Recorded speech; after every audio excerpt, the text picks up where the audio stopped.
Hello everyone, welcome to Dr. Rajkumar's Learning App. In this session, we are going to discuss about the President of India.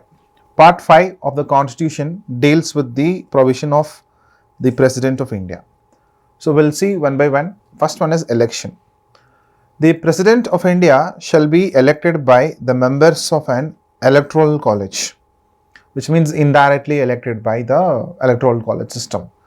The elected MPs of both the houses of parliament, the elected MLAs of all the states, the elected MLAs of the National Capital Territory of Delhi, which was adopted under the 70th Amendment Act of 1992 and with effect from 1/6/1995, and Union Territory of Puducherry. Okay, you know about the Union Territories, Puducherry and Delhi. These two regions, these two union territories has their assembly. So the assembly members of these two union territories and all the MLAs of the state and also the MPs of the parliament. Okay, the elected MPs. Okay, nominated members of the parliament and legislative assemblies and members of legislative council do not participate in the presidential election. You know why? The nominated members of the parliament was directly by the president only. So those people will not participate in the election of the president. Article 55 provides the manner of election and there should be uniformity and representation throughout the nation as per the constitution. So MPs and MLAs have been assigned their votes as per their representation. Okay, right. So which article deals with the election of the President of India? Article 55. Okay, the election is now proportional representation by means of single transferable vote.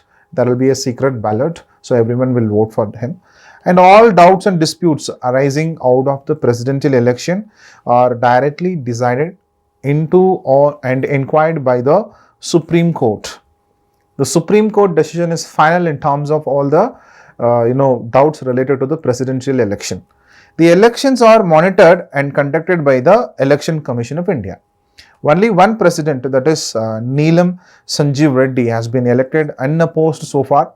Dr. Rajendra Prasad is the only president to have been elected twice, and two presidents, Dr. Zahir Hussain and Fakhruddin Ali Ahmed, these two people have died in the office. These are all the important points you need to note, because where you can expect many static questions related to the President of India. Next, term of office. See, Article 56, which is giving 5 years term in the office to the president. Okay, in case of resignation of the president of India needs to write his resignation letter to the vice president. Okay, not to the Supreme Court Chief Justice. The president is eligible for re-election for any number of terms. Okay, but not like in United States of America. United States of America, the president candidate can participate in the election only twice. But here in India, number of terms. Okay, Article 57 is providing the provision related to the re-election of the particular presidential candidate. Okay, qualification of the president, Article 58 deals with that, and the condition, Article 59. Article 60 is about the oath. Okay, so eligibility of being a presidential candidate, a citizen of India, 35 years, and is eligible for election as an MP, member of the parliament of the House of the People. Okay, that is Lok Sabha. Should not hold any office of profit. Okay, he is supposed to not at all having any kind of profit. The president shall not be a member of either House of the Parliament of any legislature. Even if such a member is elected, he is deemed to have vacated to the seat. For example, MP or MLA are elected as a president. Okay, he should not have that particular MP or MLA seat. He has to be vacate that seat because he is holding one more big position which is known as President of India. Okay, so the nomination of a candidate for election must be subscribed by at least 50 electors as a proposers, 50 electors as a seconders, which means 100 people supposed to give him a valid that he is a presidential candidate. Oath administered by the Chief Justice of India. Okay, the oath administered by whom? The Chief Justice of India, and in his absence, any senior most judges of the Supreme Court available, he can give the oath to the President of India. The emoluments and allowances and privileges all determined by the parliament only, okay, and which can't be diminished during his term. Everything was fixed, and all these decisions can be taken only by the Parliament of India. He is immune from any criminal proceedings during his term, and also he can't be arrested or imprisoned. However, after 2 months of notice, civil proceedings can be initiated against him during his term in respect of his personal acts, which means when he is sitting in the chair as a President of India, it is not possible for anyone to arrest him. And in case of any proceedings against the President of India, 2 months of prior notice supposed to be given to him. Okay. Impeachment means removal of the President. On what grounds and what article deals with? Impeachment of the President, Article 61 deals with this. A formal removal of the President from his post by the constitutional means. It's not like directly removing the President of India. Okay, we have a lot of procedures for that. Okay, on only one ground, the President of India can be impeached. That is removed from his post. Violation of the Constitution. Any kind of violation happens of the Constitution by the President of India, that is the only ground we can remove him from the post. The charges can be preferred by either House of the Parliament, which means in the Lok Sabha and Rajya Sabha, 14 days notice shall be served to the President before the acceptance of such a resolution. So there should be a resolution passed in the Parliament to remove the President of India from his post. Also, that notice must be signed by at least 1/4 members of the total members of the House which initiated the charges. If it is initiated in the Rajya Sabha, 1/4 member of the Rajya Sabha needs to sign in the charge. If it is initiated in the Lok Sabha, 1/4 member is supposed to sign against the resolution which they are going to proceed in the Parliament for removal of the President under Article 61. After the acceptance, the bill in that House, the impeachment bill must be passed by 2/3 majority of the total membership. Then the bill goes in the another House, should investigate the charges against the President, shall have the right to appear and to be represented such investigation. If another House sustains the charges, then finds the President of the violation, pass that resolution 2/3 of total membership of the House, the President stands removed from the date and the resolution is passed. So, Lok Sabha has to pass with the 2/3 majority, Rajya Sabha has to be passed with the 2/3 majority, then only President can be removed from his post. Okay, so this is known as impeachment procedure of the President of India. Executive powers. What are all the executive powers which are enjoyed by the President? Remember, he is a de jure, okay, head of the government. Okay, executive head of the government. Nominal executive head. The real executive is Prime Minister of India. Okay, why we used to call him as a nominal head? Because he has the power of providing assent to all the bills introduced in the Parliament. Okay, he is the one who appoints the Prime Minister and all other ministers on the advice of PM. You know, the cabinet ministers, particularly councils of ministers, we have 3 categories. Cabinet ministers, independent charge, Ministry of State, independent charge. So, the ministers were appointed by the President based on the advice given by the Prime Minister of India. And he is the one who appoints CAG, Comptroller Auditor General of India, AGI, Attorney General of India, Chief Election Commissioner and other commissioners, Chairman and the members of Union Public Service Commission, governors of all the states, chairman and members of the Finance Commission. Likewise, many commissions head were directly appointed by the President of India.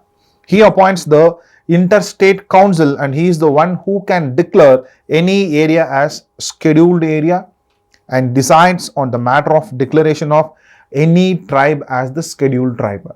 The scheduled areas and scheduled tribe in our country, only who has authority to declare that? The President of India. So these are all the powers which enjoyed by him in terms of executive. As a legislative, he had the authority in his hand about the summoning as well as prorogues the Parliament and dissolves the Lok Sabha and summons the joint sitting of the 2 houses. Lok Sabha and Rajya Sabha can sit, that is called joint sitting of the 2 houses of the Parliament, which who can preside over that joint sitting, okay, by the Speaker of Lok Sabha. But who can summon that? President can summon that. See, usually when the new government is forming in the center, right? At that time, joint sitting will happen. The last day of the government, joint sitting will happen, okay, which was summoned by the President of India only. He can nominate around 12 members to Rajya Sabha from among the people having a achievement in different platforms such art, literature, science, social service. And also he may nominate 2 members to the Lok Sabha from Anglo-Indian community. Okay, total 14 members he can nominate for Lok Sabha as well as the Rajya Sabha. His prior recommendation is required in case of presentation of certain types of bills. So, his prior recommendation is required in the case of presenting a certain types of bill. For example, money bill was introduced in the parliament means that has to be get approved from the President of India. And also bills that seeking expenditure from the consolidated fund of India. So, those kind of things also can get permission from the President. He can withhold his assent to the bills.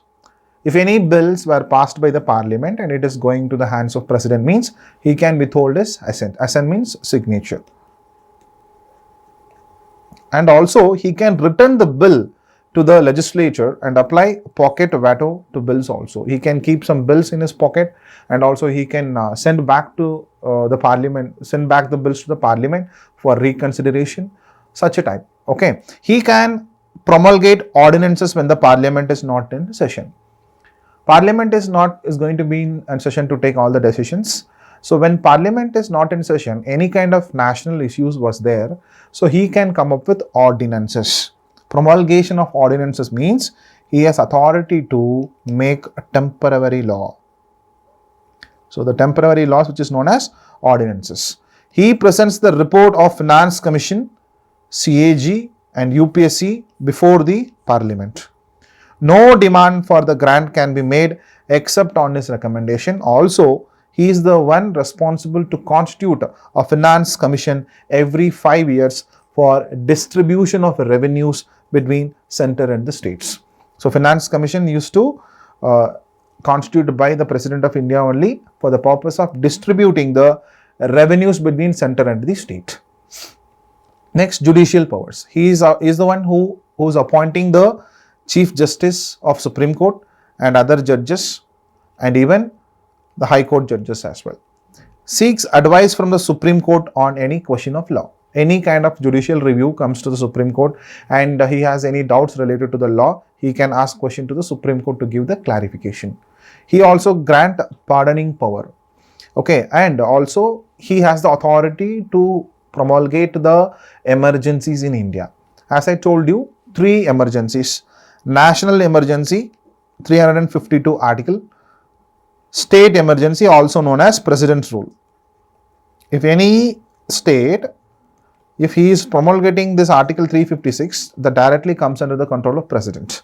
And financial emergency, article 360. We had multiple state emergencies in India.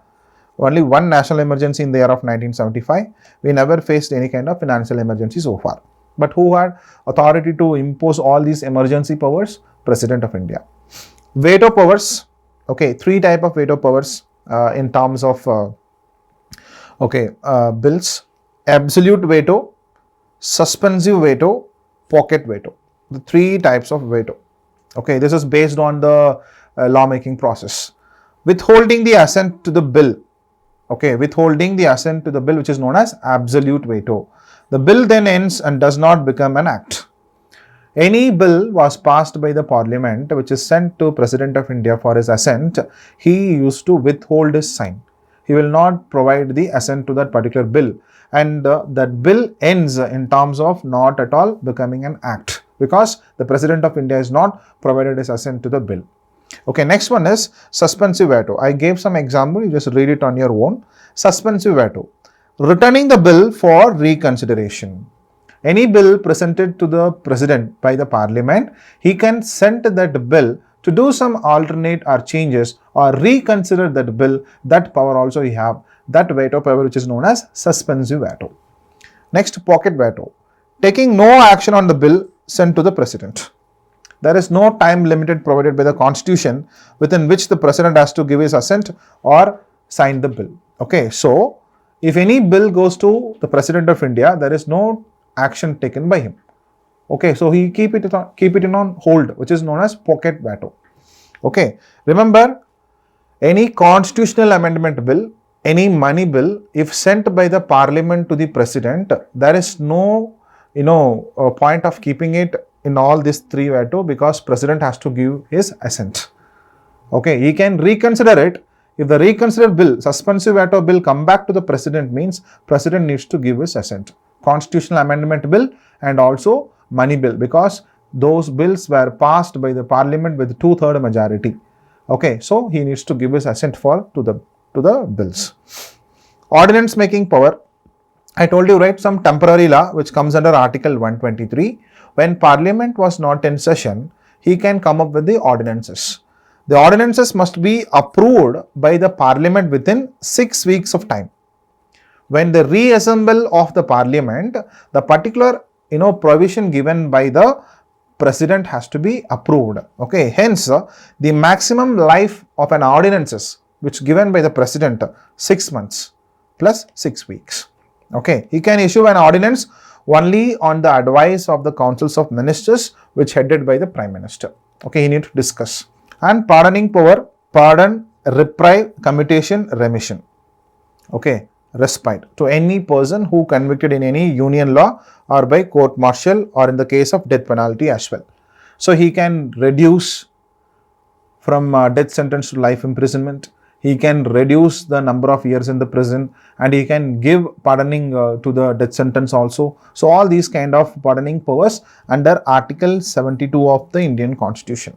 Okay. Next, discretionary powers. He is the one appointment of the PM when no party has a clear majority. In Lok Sabha and Rajya Sabha, there is no clear majority of any party which contested in the election. He can choose any one person can be appointed as the Prime Minister of India. And also he can dismissal of councils of minister when it can't prove the confidence of the Lok Sabha. Okay, when there was a confidence motion, if it is not possible proven by any one particular party, he can dissolve the Lok Sabha also. Dissolution of Lok Sabha if the councils of minister lost their majority. And he can use of suspensive veto in case of all the bills. Okay, this is called discretionary powers which enjoyed by the president. So this is the list of presidents of India. So I just mentioned about the dates. Date is not important. You need to know about the numbers. Total we had so far 14 presidents, with current president is 15 presidents of India.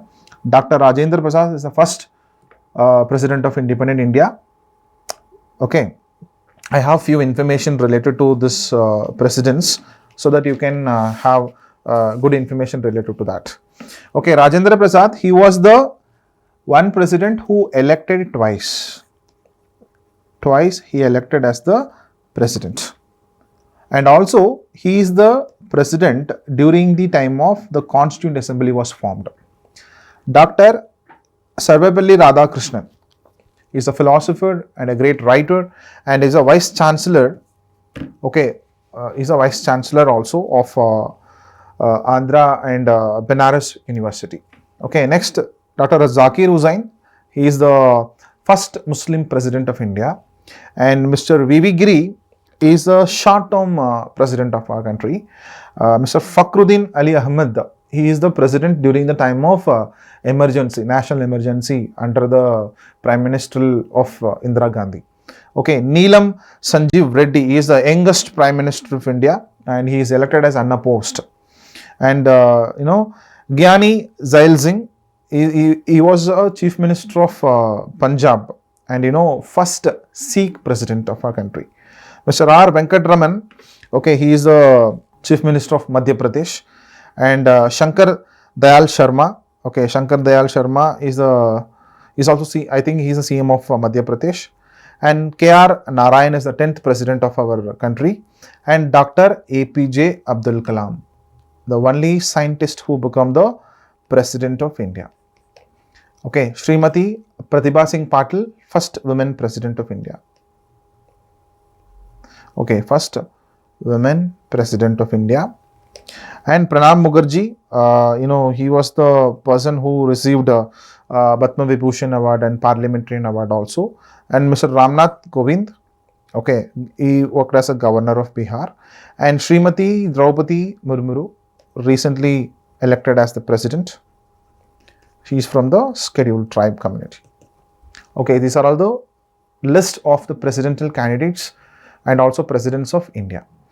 Okay, so who served as the 14th president of India? 14th president. Ramnath Kovind is the 14th president of India. Who cannot vote for the president of India election? As I told you, the elected members of Lok Sabha, yes. Elected members of Rajya Sabha, yes. Vice president, yes. But the nominated members of either house of the parliament, 12 plus 2.